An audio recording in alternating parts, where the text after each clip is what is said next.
জরুরি অবস্থাকে রাজনৈতিকভাবে ব্যবহার না করার বিষয়ে ঐক্যমত হয়েছে বললেন আলী রিয়াজ। এ বিষয়ে আরও আলোচনার তাগিদ দলগুলোর। নির্বাচন দেরি হলে দেশ পিছিয়ে যাবে বলছে বিএনপি। ভোটে লেভেল প্লেইং ফিল্ড চায় জামাত। বিচার সহ সংস্কার দৃশ্যমান করার দাবি এনসিপির। সারা দেশে ভয়াবহ হচ্ছে ডেঙ্গু পরিস্থিতি। 24 ঘন্টায় 3 জনের মৃত্যু, বছরে সর্বোচ্চ আক্রান্তের রেকর্ড। এবং 27 মাস পর 8-এর ঘরে নামল মূল্যস্ফীতি। ব্যাংকিং খাত সুসংহত করতে স্বায়ত্তশাসনের বিকল্প নেই বললেন কেন্দ্রীয় ব্যাংক গভর্নর।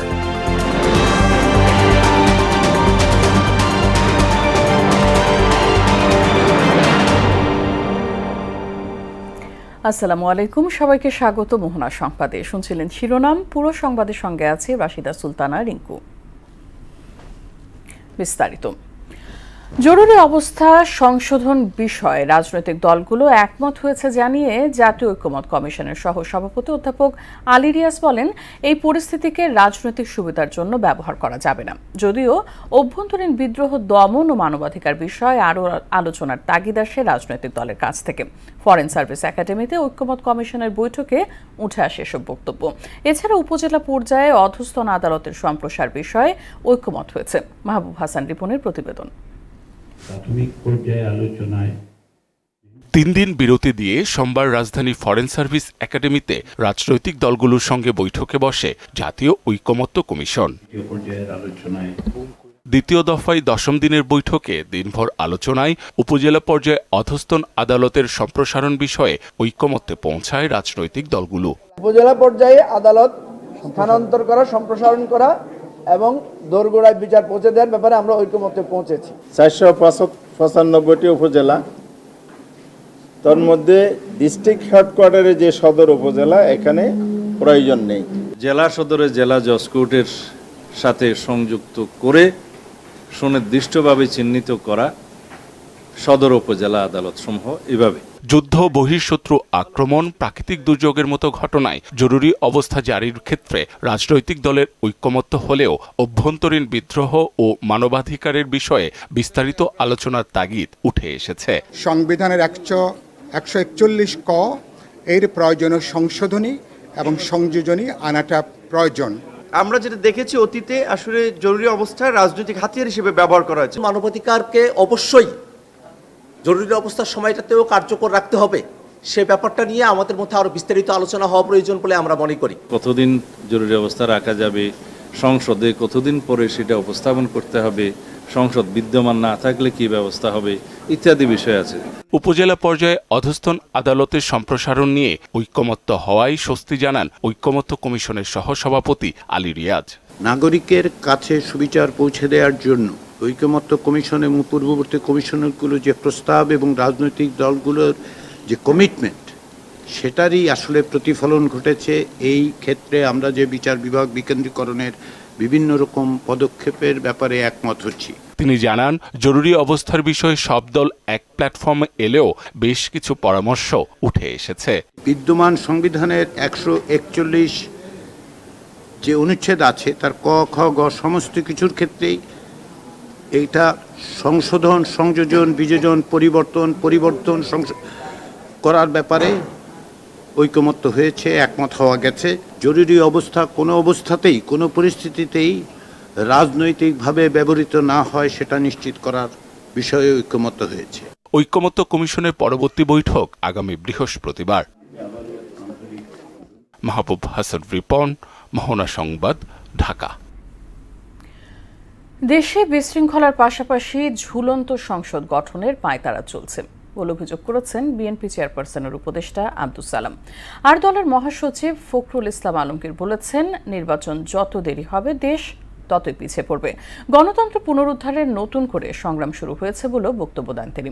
সিলেট প্রতিনিধি শিপার চৌধুরীর সহায়তায় হুমায়ুন কবিরের প্রতিবেদন। বেগম খালেদা জিয়া রোগমুক্তি ও তারেক রহমানের দীর্ঘায়ু কামনায় সিলেটের পাঠানটুলা দোয়া মাহফিল ও আলোচনা সভার আয়োজন করে বিএনপি। এতে অংশ নেন দলের মহাসচিব মির্জা ফখরুল ইসলাম আলমগীর। বক্তব্যে তিনি বলেন, দেশ ফ্যাসিবাদ মুক্ত হলেও গণতন্ত্র পুনরুদ্ধারের কাজ এখনো চলমান। নির্বাচন বিলম্বিত হলে দেশও পিছিয়ে পড়বে বলে মন্তব্য করেন তিনি। যত নির্বাচনের দেরি হবে তত বাংলাদেশ পিছিয়ে যাবে। বিনিয়োগ আসবে না, ইনভেস্টমেন্ট হবে না, আমার ছেলেদের জব অপরচুনিটি তৈরি হবে না, আমার মায়েরা মেয়েরা আরো বেশি নিরাপত্তা হবে, মবক্রেসি আরো বাড়বে, জুডিশিয়াল সিস্টেম ভেঙে পড়বে, আইন শৃঙ্খলা পরিস্থিতি ভেঙে পড়বে। সেই জন্য দরকার একটা নির্বাচিত সরকার। গণতন্ত্র পুনরুদ্ধারে নতুন সংগ্রাম শুরু হয়েছে জানিয়ে বিএনপির ৩১ দফাতেই দেশের ভবিষ্যৎ বলে জানান মির্জা ফখরুল। আমাদেরকে আমাদের নেতা তারেক রহমান সাহেব, আমাদের নেত্রী দেশনেত্রী বেগম খালেদা জিয়া আমাদেরকে যে ইঙ্গিত দিয়েছেন, যে পথ দেখিয়েছেন, যে নির্দেশ দিয়েছেন, এগিয়ে চলো সামনের দিকে, জয় আমাদের সুনিশ্চিত। এদিকে জাতীয় প্রেস ক্লাবে এক আলোচনা সভায় বিএনপি চেয়ারপারসনের উপদেষ্টা আব্দুল সালাম বলেন, জনগণের ভোটে নির্বাচিত হওয়া সম্ভব নয় বুঝতে পেরেই কিছু রাজনৈতিক দল পিয়ার পদ্ধতিতে নির্বাচন চায়। বাংলাদেশে হঠাৎ করে একটা নতুন সিস্টেম আনার জন্য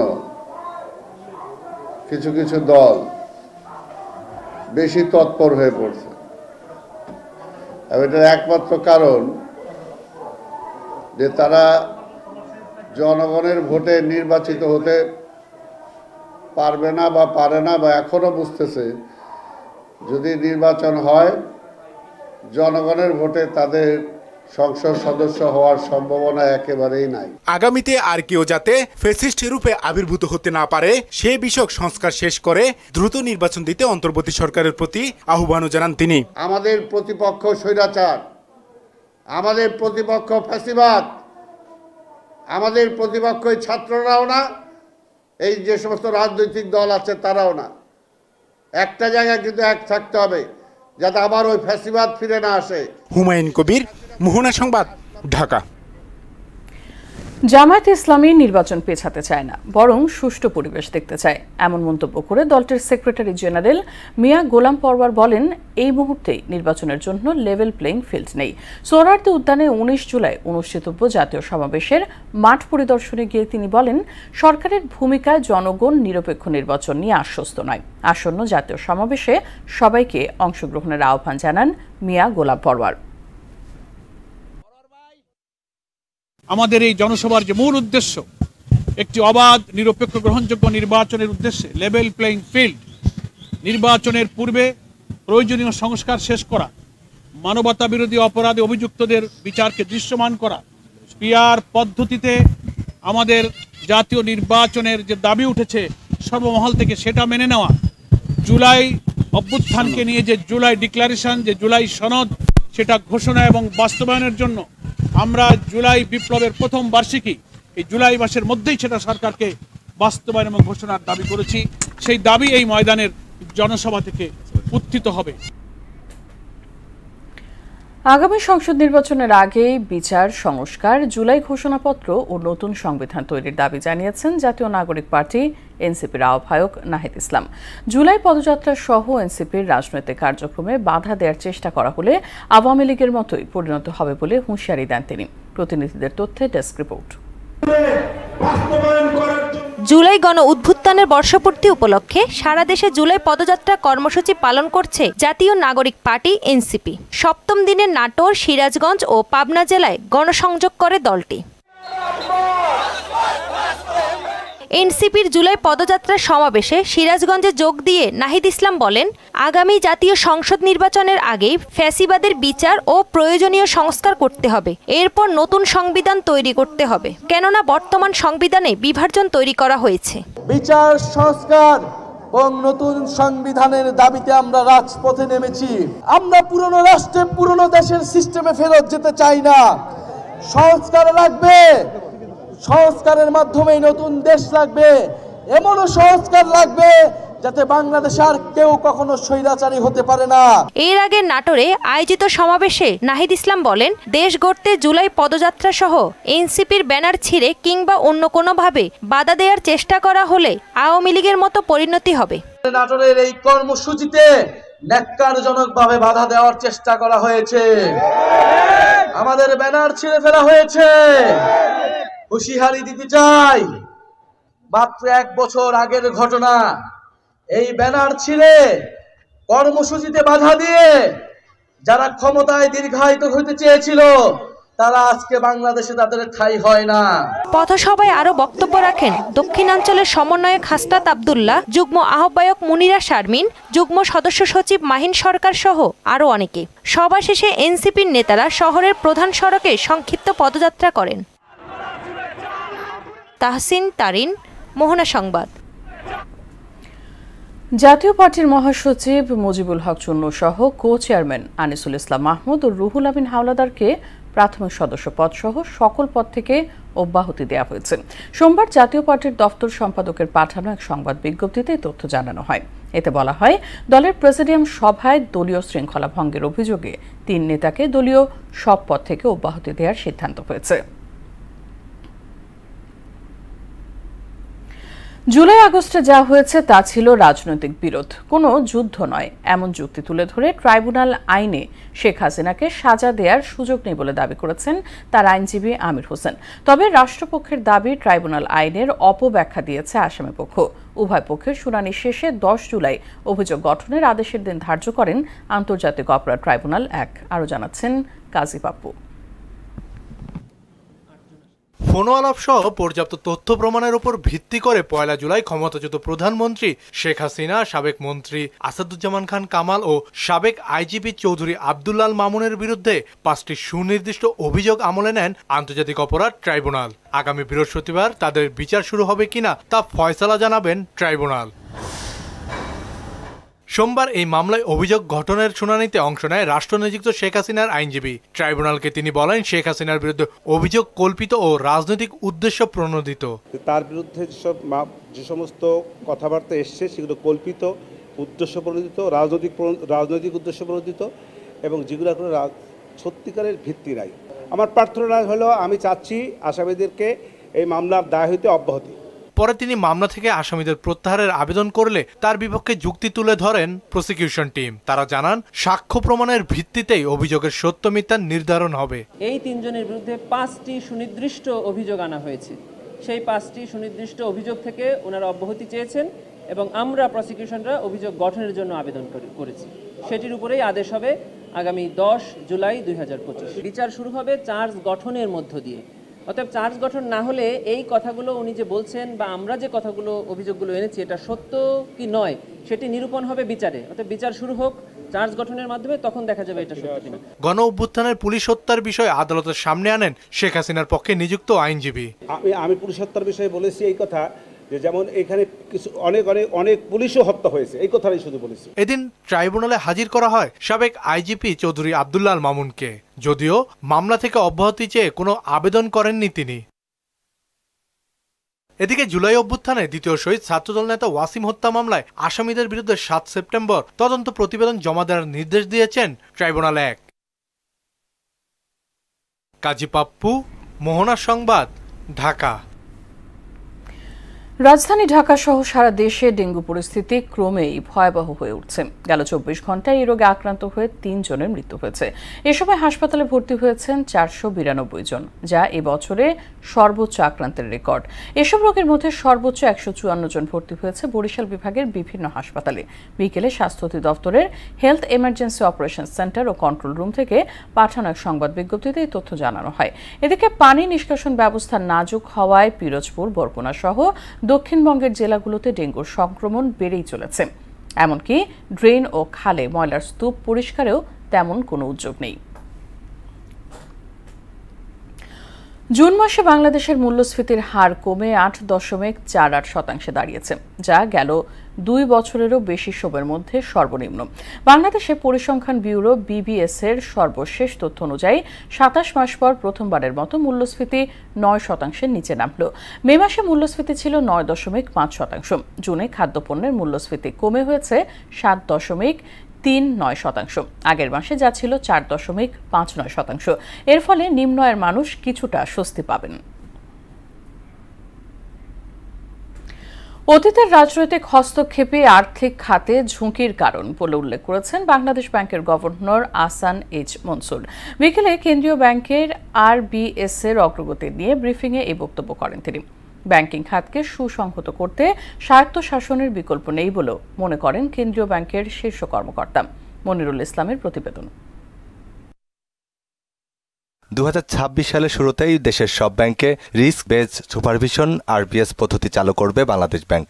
ইতোমধ্যেই 20টি ব্যাংকে আরবিএস এর পাইলটিং শেষ হয়েছে। চলতি মাসেই শেষ হবে সব ব্যাংকের পাইলটিং কার্যক্রম। ব্যাংকের এবং ব্যাংকের আমানতকারীদের স্বার্থ রক্ষার জন্যই আমরা এটাকে করতে যাচ্ছি। দেশের ব্যাংকিং খাতে রিস্ক বেসড সুপারভিশন পদ্ধতির বিস্তারিত নিয়ে কথা বলেন গভর্নর। বলেন এটি কার্যকরের মাধ্যমে তথ্য বিশ্লেষণ এবং সিদ্ধান্ত গ্রহণ সহজ হবে। ব্যাংকিং বা আর্থিক খাত কোনো স্থবির কার্যক্রম না, এটা একটা ডাইনামিক প্রক্রিয়া, এটা চলমান, এটা নদীর মতোই প্রবাহিত। কাজে এখানে আমাদেরকে কন্টিনিউয়াসলি কাজ করে যেতে হবে। ইনোভেশন কোনো শেষ নাই, শুরু হয়েছে কবে জানি না। আর্থিক খাতে লুটপাট বন্ধে রাজনীতিকদের শুদ্ধ হওয়ার তাগিদ দিয়ে ব্যাংক কোম্পানি আইন পরিবর্তনের প্রস্তাব দেন আহসান এইচ মনসুর। পরিবর্তন অবশ্যই রাজনীতিবিদদেরই করতে হবে। একটা দেশ তো সেন্ট্রাল ব্যাংক তো দেশ চালাবে না, দেশ চালাবে তো সরকার। কাজে আমরা আশা করব যে সরকার সেখানে সুবিবেচনা প্রসূত হয়ে সুন্দরভাবে সেন্ট্রাল ব্যাংকে তার কাজ করতে দেবে। যে সরকারই আসুক না কেন, বর্তমান সরকার ভবিষ্যতের সরকার, তাহলে সেন্ট্রাল ব্যাংকের তখনকার দায়িত্ব হবে নির্মমভাবে কাজ করে তাদের উপর যে দায়িত্ব অর্পণ করা হয়েছে সেটাকে সফলভাবে কার্যকর করা। 6 ব্যাংক একীভূত হলেও আমানতকারীদের সম্পদে কোনো প্রভাব পড়বে না বলেও জানান গভর্নর। ডিপোজিটাররা যেন আস্থা না হারান, আমাদেরকে একটু সময় দেন, আমরা ধাপে ধাপে এই সমাধানগুলো করব। মনিরুল ইসলাম, মোহনা সংবাদ, ঢাকা। টাঙ্গাইলের ধনবাড়ী উপজেলার বাঘিল এলাকায় বাস ও সিএনজি চালিত অটোরিকশার সংঘর্ষে নারী সহ 3 জন নিহত এবং বেশ কয়েকজন আহত হয়েছেন। দুপুরে টাঙ্গাইল জামালপুর মহাসড়কে এই দুর্ঘটনা ঘটে। পুলিশ ও স্থানীয় সূত্রে জানা যায়, বিনিময় পরিবহনের যাত্রীবাহী একটি বাস ঢাকা থেকে ধনবাড়ী যাচ্ছিল। বিপরীত দিক থেকে আসা সিএনজির মধ্যে মুখোমুখি সংঘর্ষ হয়। এবার আন্তর্জাতিক প্রসঙ্গ। বন্যায় বিপর্যস্ত যুক্তরাষ্ট্রের টেক্সাস। টানা বৃষ্টিতে সৃষ্ট বন্যায় গেল 4 দিনে 80 ছাড়িয়েছে প্রাণহানি। এখনও বহু মানুষ নিখোঁজ থাকায় মৃতের সংখ্যা আরও বাড়বে বলে আশঙ্কা করছে কর্তৃপক্ষ। বিপর্যয় মোকাবেলার ব্যর্থতার জন্য বিভিন্ন রাষ্ট্রীয় প্রতিষ্ঠানের তহবিল বাতিল সহ কর্মী ছাঁটাইয়ের নীতিকে দায়ী করছেন মার্কিনিরা। ইশতিয়াক হোসেনের ডেস্ক রিপোর্ট। টেক্সাসে বন্যায় মারাত্মক বিপর্যয়ের পর প্রশ্ন উঠেছে দেশটির আবহাওয়া বিভাগের সক্ষমতা নিয়ে। অভিযোগ উঠেছে সময়মতো পূর্বাভাস না পাওয়ায় আগাম প্রস্তুতির সুযোগ পাননি বাসিন্দারা, ফলে প্রাণহানি ও ক্ষয়ক্ষতির পরিমাণ এত বেশি। এমন বিপর্যয়ের জন্য ট্রাম্প সরকারের কর্মী ছাঁটাই নীতিকে দায়ী করা হচ্ছে। অপচয় রোধে সরকারি দক্ষতা বিষয়ক বিভাগ দেশ জুড়ে বিভিন্ন রাষ্ট্রীয় প্রতিষ্ঠানের তহবিল বাতিল সহ কয়েক হাজার কর্মী ছাঁটাই করে। এ কারণে আবহাওয়া অফিসের মতো প্রতিষ্ঠানগুলো ভুগছে জনবল সংকটে।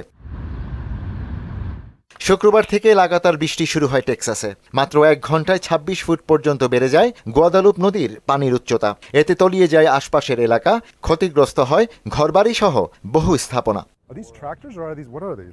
এখনও অনেকে নিখোঁজ থাকায় মৃতের সংখ্যা আরও বাড়তে পারে বলে আশঙ্কা করছে কর্তৃপক্ষ।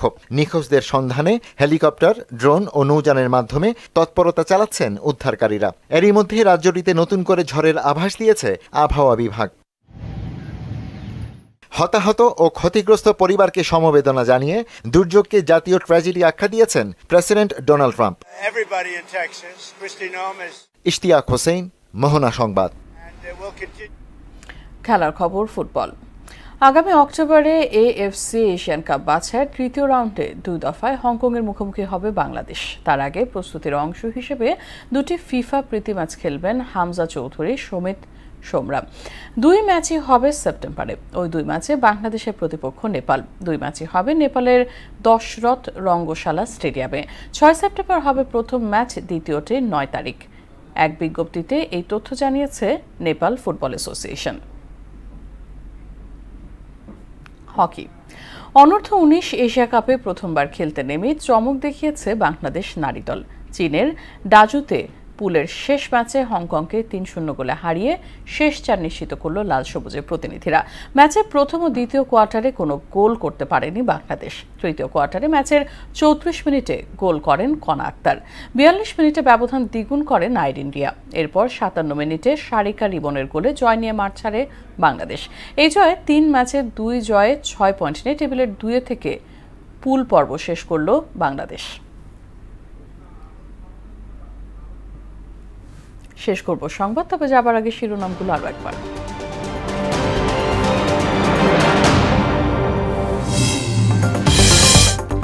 জরুরি অবস্থাকে রাজনৈতিকভাবে ব্যবহার না করার বিষয়ে ঐকমত্য হয়েছে বললেন আলী রিয়াজ। এ বিষয়ে আরো আলোচনার তাগিদ দলগুলোর। নির্বাচন দেরি হলে দেশ পিছিয়ে যাবে বলছে বিএনপি। ভোটে লেভেল প্লেইং ফিল্ড চায় জামাত। বিচার সহ সংস্কার দৃশ্যমান করার দাবি এনসিপির। সারা দেশে ভয়াবহ হচ্ছে ডেঙ্গু পরিস্থিতি। ২৪ ঘন্টায় ৩ জনের মৃত্যু, বছরে সর্বোচ্চ আক্রান্তের রেকর্ড। এবং ২৭ মাস পর ৮-এর ঘরে নামল মূল্যস্ফীতি। ব্যাংকিং খাত সুসংহত করতে স্বায়ত্তশাসনের বিকল্প নেই বললেন কেন্দ্রীয় ব্যাংক গভর্নর।